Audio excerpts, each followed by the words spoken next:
the 4th week of February 2009. A smaller behind in 2009. The best week ever! Yeah! With Paulette Tompkins.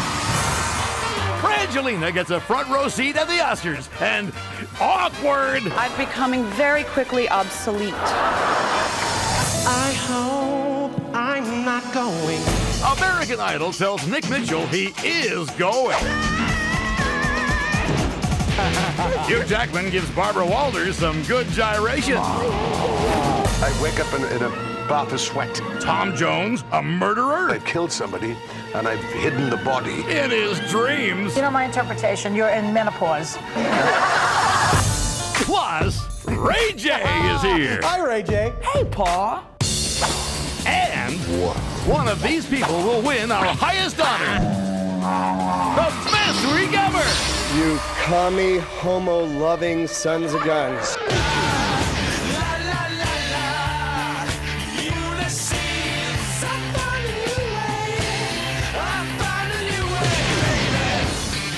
Well, hello and welcome to the show, I guess. I don't really feel like doing it since Hosea won Top Chef. Carla, why didn't you make your own food? Why did you think you could sous vide? It's a contest. Ugh. Speaking of contests that didn't turn out the way I thought they should have, on American Idol last night, Nick the character guy was voted off, and the judges said it was because he was too ridiculous. See for yourself.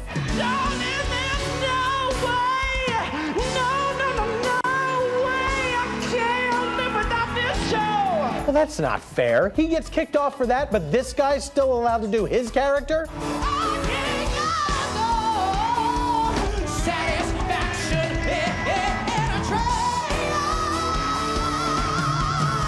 Ah, the masturbating lizard with Fallout Boy hair. That's a long name for a character, but he really commits. The Oscars just finished a few minutes ago, and the big winner was Slumdog Millionaire with 8 awards, including Best Picture. But back on the red carpet, before everyone knew to kiss all their asses, look how Ryan Seacrest treated the cast. How is it working on Slumdog Millionaire? He doesn't speak English. Oh, he doesn't speak English. Why don't you translate that? He doesn't speak English. He's not saying anything. Ryan, silence is not a language, unless you can understand what I'm saying right now. Miley Cyrus was also on the red carpet, looking like a sparkly artichoke, and she was talking all about her plans for next year. And you have a movie coming out yourself pretty soon? Yes, April 10th. So I can't wait, and hopefully I'll be here getting something for it next year. I would love to. That's not so crazy. The Hannah Montana movie could win some technical awards, like an award for technically being a movie. Now, while the Oscar red carpet coverage was entertaining, there were also some great moments at the after party, also known as the Academy Awards. Here with a recap is our own Nick Kroll. Nick Kroll.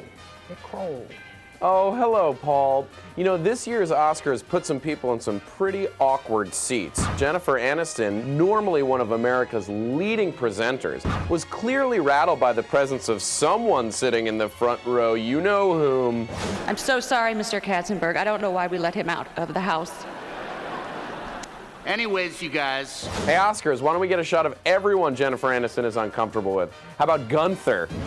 The penicist Adrian Brody presented the Best Actor nominee, Richard Jenkins.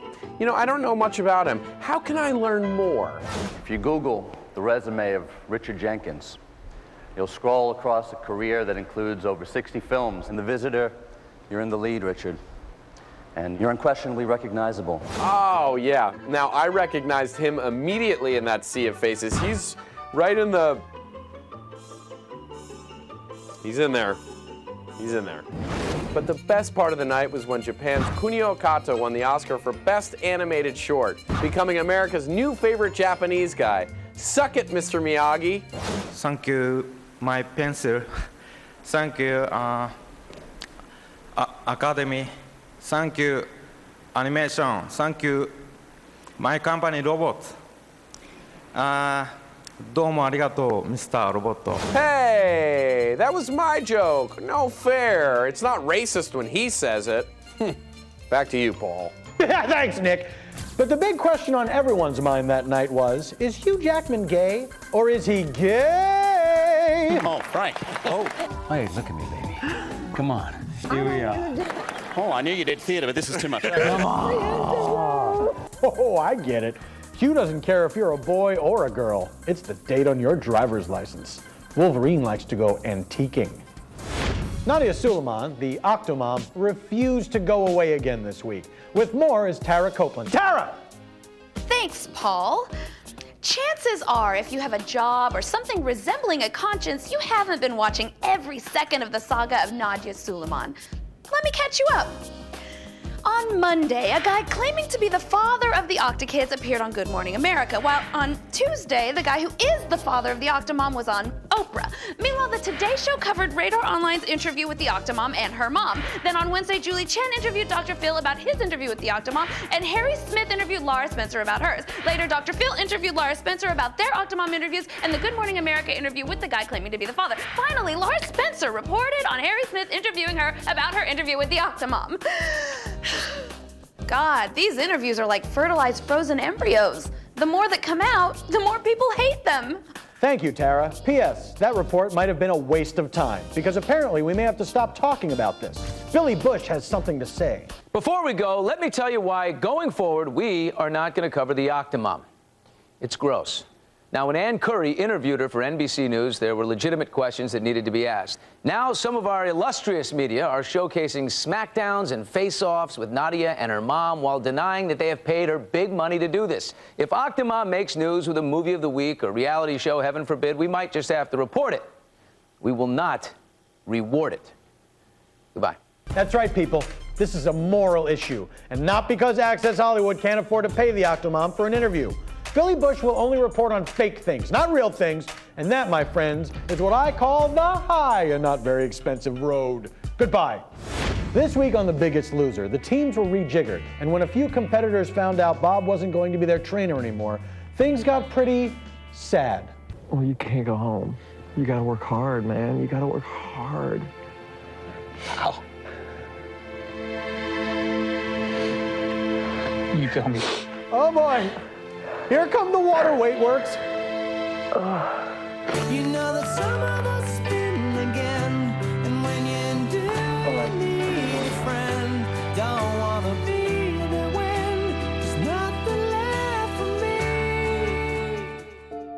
me. Bob's body was later discovered hanging from the lat pull-down machine, where he was wailing on his traps.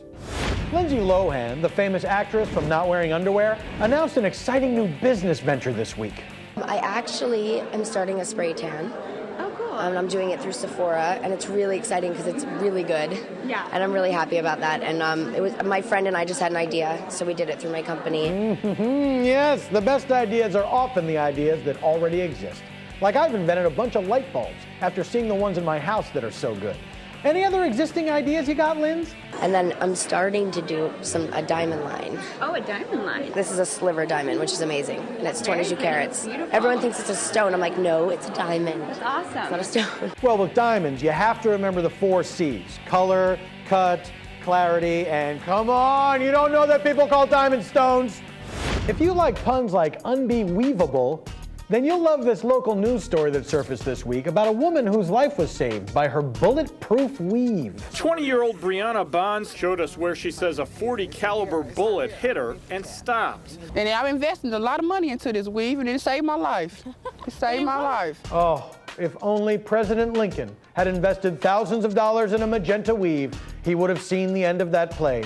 And our first president with a weave would not have been James Earl Carter. That's right, Jimmy. Don't act like you don't got a fake-ass weave. Singer Tom Jones was on The View this week, and we learned that not only does he have a new album coming out, he also has recurring dreams of murdering people. I wake up in a bath of sweat, and I feel that I've done something wrong. It's either I've killed somebody, and I've hidden the body, and the police have found it. I see. Well, you know my interpretation. You're in menopause. No, Joy, it's not funny. I'm really gonna murder someone. Tom Jones is gonna murder someone in this audience tonight. Who'd like to get murdered by Tom Jones? Look under your seats. Oh, it's you, dear. Throw your panties up here. I'm gonna smother you with them. That's called a Welsh necktie. Tom Jones, he had a dream that he murdered someone on The View. Coming up, Matthew McConaughey is shirtless. No, this isn't a rerun. Paul F. Tompkins is hanging with Ray J. And you may have described all the things you can't do with an Oscar, Mickey Rourke. You can't eat it, you can't it, and it won't get me into heaven. But one of these people is having the best week ever. You're watching Best Week Ever. Domo arigato for your continued viewership.